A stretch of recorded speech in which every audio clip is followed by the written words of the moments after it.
نیک بخت باپ اور بد بخت اولاد کا واقعہ ابن کثیر میں ہے کہ ایک شخص بڑا نیک اور بہت ہی امیر تھا۔ اس کا باغ تھا، وہ اللہ تعالیٰ کے حق کو ہمیشہ ادا کرتا تھا۔ اس باغ کی پیداوار میں اپنے بال بچوں اور باغ کے خرچ کو نکال کر باقی پیداوار کو اللہ تعالیٰ کے راستے میں خرچ کرتا تھا۔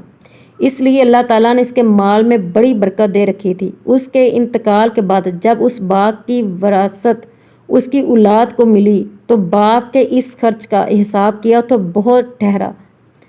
ان لوگوں نے آپس میں مشورہ کر کے یہ طے کیا کہ حقیقت میں ہمارا باپ بڑا ہی بیوقوف اور نادان تھا جو اتنی بڑی رقم مفت خوروں، غریبوں اور مسکینوں میں بلا وجہ دے دیا کرتا تھا۔ لہٰذا ہم ان غریبوں کے حق کو روکیں اور ان کو کچھ نہ دیں تو ہمارے پاس بہت مال جمع ہو جائے گا اور ہم سب مالدار ہو جائیں گے۔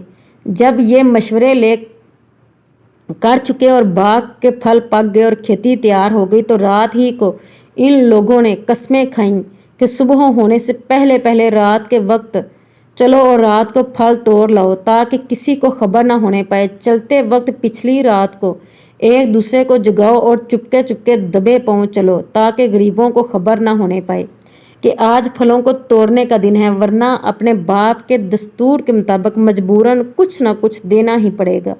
یہ سب منصوبے بنا کر کانا پھوسی کرتے ہوئے باغ کی طرف چلے۔ ادھر ان کے پہنچنے سے پہلے اس باغ پر اللہ کا عذاب آ گیا اور آگ نے جلا کر خاکستر کر دیا۔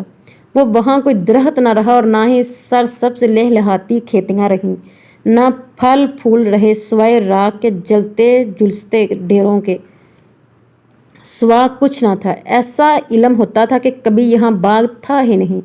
جب یہ لوگ وہاں پہنچے اور یہ ماجرا دیکھا تو ہکے بکے ہو کر رہ گئے اور حیران پریشان ہوئے۔ پھر آپس میں کہنے لگے ہم راستہ بھول گئے تھے۔ پھر نشانات وغیرہ دیکھ کر سمجھ گئے اور کہنے لگے ہماری بدنیتی اور بخیلی کے سبب یہ باغ اور یہ بد اور برے نتائج نکلے۔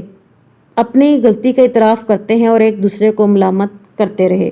Please like and subscribe this channel. Thanks for watching. جزاک اللہ۔